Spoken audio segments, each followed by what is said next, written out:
Did Michael Jackson at any point ask you to give him propofol? Yes. And as his doctor, what was your medical opinion? That it was justified generally or not justified? I did not recommend it. As I understand it, yeah. the use of propofol was your use of propofol for him as your patient became commonplace. Not in that sense. If propofol, I never recommended it. I would never have recommended propofol to Mr. Jackson. So as a doctor, if a patient demands something that you don't recommend, that in your medical opinion is not justified, are you right to give it to him? No. So why did you? Well, I did not give him something. I met him with something. And I felt by meeting him with such an agent on his own, he needed to get rid of it and try to resume a more normal state of sleep. But you were using propofol. In fact, at one stage I read again in the newspaper that you had bought 4 gallons of it. Well, you know, that was sensationalization. You know, whether or not they want to call it 4 gallons, 55 gallons, okay, but you did buy some propofol, yes, and it was for use with him. Yes, I did. So there you are supplying a substance to him which you think in medical terms is not warranted. Well, here's an issue. And I will use a scenario and you have to look at this again. If I came to your house and you were a friend of mine, when unexpectedly I saw you with a gun in your hand, I can do one of 2 things and maybe succeed.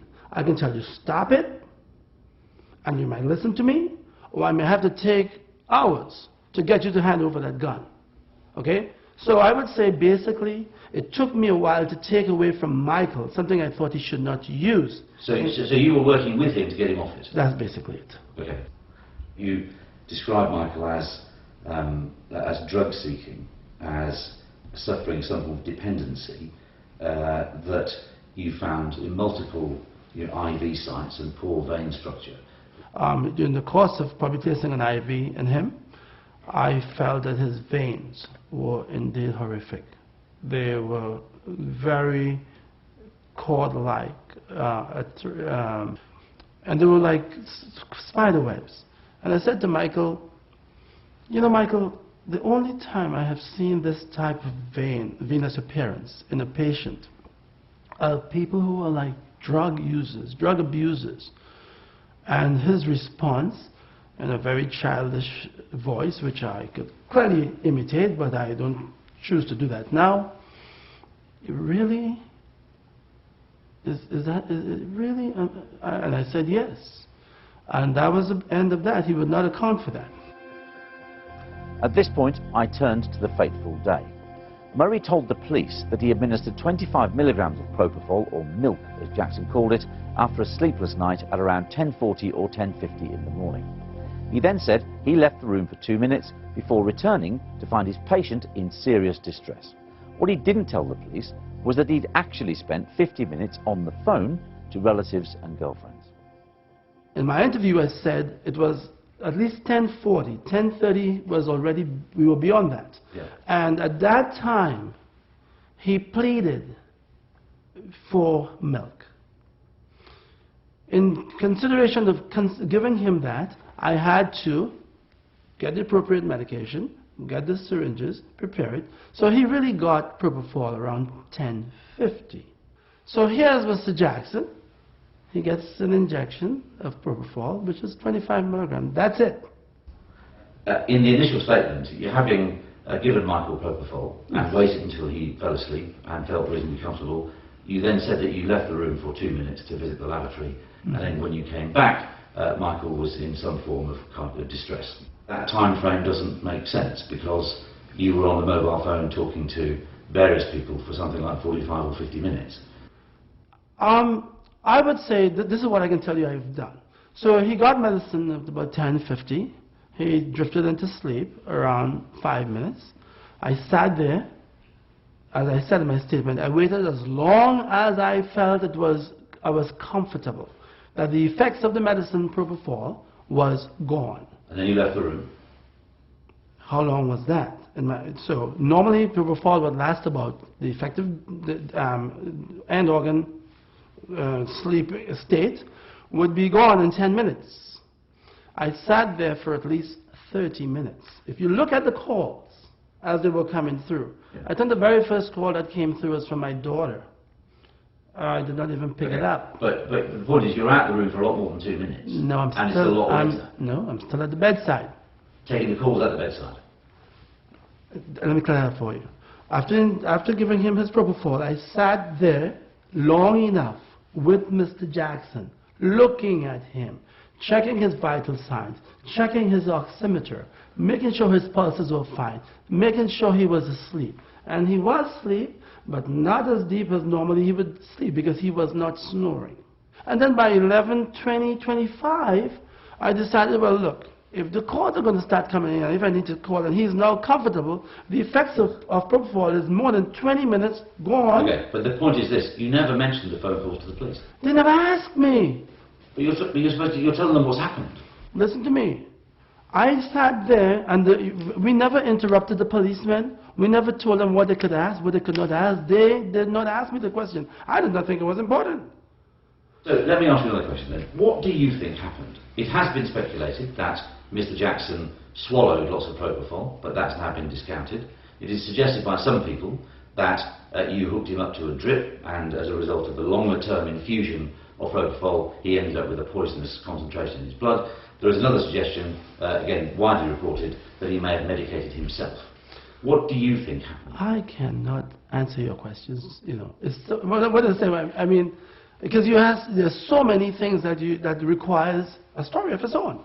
I think first of all, let's go back to 11:20 when I left his side. Because that has not been. When I left his side, I was satisfied that the effects of propofol was gone. I went to the adjacent. Mr. Jackson was in the master room that was it was separated into 5 compartments or chambers. I was in the chamber right adjacent to where he was, feeling that at least if he got up or he called for me, I would hear him. I then conducted phone calls right in the bedroom next door because I did not want to disturb his sleep.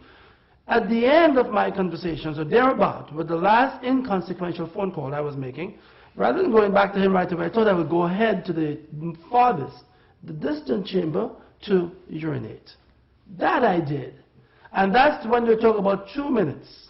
I went to the very, very last chamber to urinate, then came back. But all of the time that I was in the adjacent room, I felt that I was close to Mr. Jackson.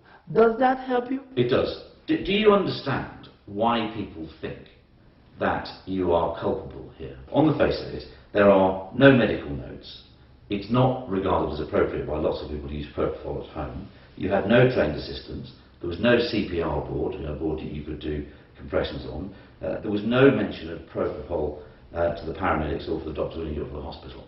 It does look like, I mean, no medical records. It looks like a catalogue of errors on your Let me ask you a part. question.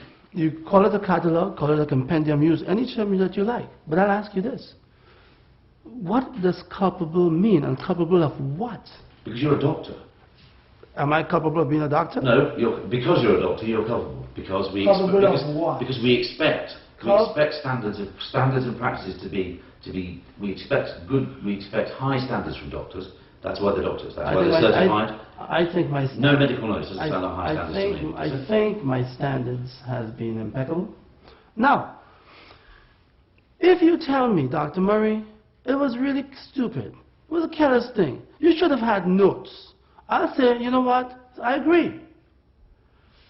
If you tell me I'm culpable, I want to know what you mean, what is culpability? Are you saying that because I did not have any medical notes, that the absence of a medical note was responsible for his death? No, I'm not, but the absence of medical notes makes it very hard to get to the bottom of what indeed did in fact happen. That's the whole point of medical notes, they're recorded as you go.